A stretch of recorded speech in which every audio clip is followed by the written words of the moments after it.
Hello மக்களே! இன்னைக்கு நம்மளோட டக்கரை டேஸ்ட்ல என்ன பார்க்க போறோம்னா, கோழிக்கறி குழம்பு எப்படி செய்றதுன்னு பார்க்க போறோம். வாங்க எப்படி செய்றதுன்னு பார்க்கலாம். அதுக்கு நான் ஒரு பேனல் வச்சுக்கிட்டேன். அதில வந்து 2 டேபிள் ஸ்பூன் அளவுக்கு கொத்தமல்லி, 1 டேபிள் ஸ்பூன் அளவுக்கு மிளகு, 1 டேபிள் ஸ்பூன் அளவுக்கு சோம்பு, 1/2 டேபிள் ஸ்பூன் சீரகம், 4 வரமிளகா, கொஞ்சூண்டு பட்டை எடுத்துக்கிட்டேங்க.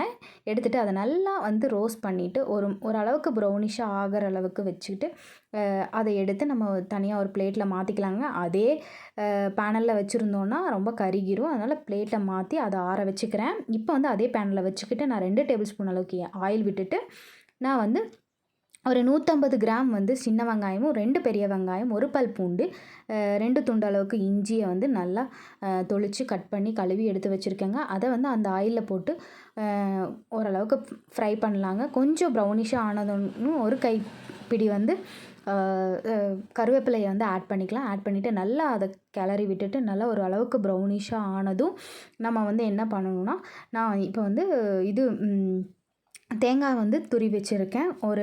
ஒரு கப் அளவுக்கு வந்து தேங்காய் துருவி வச்சுருக்கேன். இதை வந்து ப்ரௌனிஷாக ஆனதுக்கப்புறம் அந்த அடுப்பை ஆஃப் பண்ணிவிட்டு தேங்காய் துருவலை ஆட் பண்ணி நல்லா வந்து ஒரு 2 மினிட்ஸுக்கு வந்து அந்த சூட்லேயே வந்து நம்ம கிளறி விட்டுக்கலாங்க.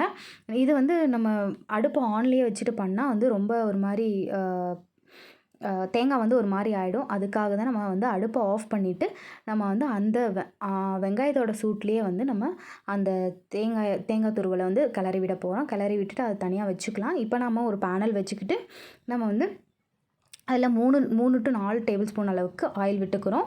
நம்ம இந்த கறியை வேக வைக்கிறதுக்கு ஒரு 4 டேபிள் ஸ்பூனாவது ஆயில் விட்டால் தான் நல்லா டேஸ்டியாக இருக்கும்.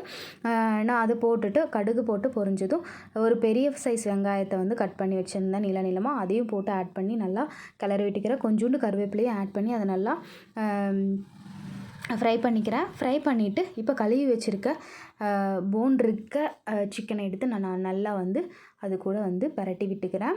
நல்லா பரட்டி விட்டுட்டு இப்போ வந்து ஒரு ஸ்பூன் இல்லாட்டி 2 ஸ்பூன், நீங்கள் வந்து உப்பு வந்து அதிகமாக சாப்பிட்றதுனா 2 ஸ்பூன் யூஸ் பண்ணிக்கலாம்.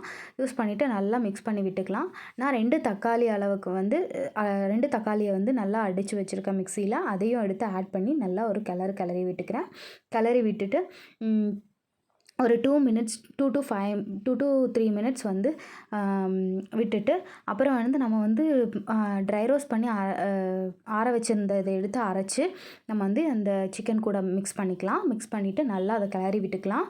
கிளறி விட்டுட்டு இது நான் வீட்டிலேயே அரைச்ச சிக்கன் மசாலாங்க. அதை வந்து ஒரு 20 to 30 கிராம்ஸ் இருக்கிற அளவுக்கு வந்து நான் எடுத்துக்கிட்டேங்க. எடுத்து அதில் ஆட் பண்ணிக்கிட்டேன். இந்த மசாலாவோட ரெசிபி உங்களுக்கு வேணும்னா எனக்கு மறக்காமல் கமெண்ட் பாக்ஸில் கமெண்ட் பண்ணுங்கள். இது ரொம்பவே டேஸ்ட்டாக இருக்கும். அதே போட்டு நல்லா கிளறிட்டு ஒரு 2 மினிட்ஸ் விட்டுட்டு ஒரு தண்ணி விட்டு நான் வந்து அதை வந்து நல்லா கிளறி விட்டுட்டு அதை மூடி வச்சிடுறேங்க. அது வந்து வேகட்டும். இப்போ வந்து நம்ம வந்து வெங்காயத்தை வந்து அரைச்சி எடுத்துடலாம். நம்ம இது மாதிரி அரைச்சி எடுத்தாச்சு. அந்த கேப்பில் வந்து சிக்கனும் வந்து ஒரு 90% வெந்துருச்சு. இப்போ இந்த சமயத்தில் வந்து நம்ம இந்த அரைச்சி வச்சுருந்த விழுதெல்லாம் வந்து அது கூட சேர்த்துக்கலாம். ஆட் பண்ணிவிட்டு நல்லா வந்து அந்த சிக்கன் கூட கலக்கி விட்டுக்கலாம். நல்லா கலக்கி விட்டுட்டு மசாலாவும் சிக்கன் கூட வந்து நல்லா மிக்ஸ் ஆகிற அளவுக்கு நல்லா கலந்து விட்டுட்டு ஒரு 20 மினிட்ஸ் வந்து விட்டுட்டு ஒரு கொதி வரும். அந்த கொதி வரைக்கும் விட்டுட்டு நம்ம வந்து இப்போ வந்து சிக்கனை வந்து சாப்பிட்டு பார்த்துடலாம் எப்படி டேஸ்ட்டாக இருக்கா என்னன்ட்டு. ரொம்பவே டேஸ்ட்டாக இருந்துச்சுங்க. அண்ட் வந்து கடைசியாக வந்து நம்ம கொத்தமல்லி தழையை வந்து பிச்சு போட்டு நம்ம வந்து இறக்கிடலாம். இதுதாங்க தீபாவளிக்கு கறி குழம்பும் இட்லியும் வைப்பாங்கன்னு சொல்லுவாங்கள்ல, அந்த கறி குழம்பு வந்து இந்த மாதிரி இருந்தால் உண்மையாலுமே ரொம்ப டேஸ்ட்டாக இருக்குங்க. இட்லிக்கு தோசைக்கு சூப்பராக இருக்கும். நீங்களும் ட்ரை பண்ணிவிட்டு எப்படி இருக்குங்கிற மறக்காமல் நம்மளோட கமெண்ட் பாக்ஸில் கமெண்ட் பண்ணிடுங்க.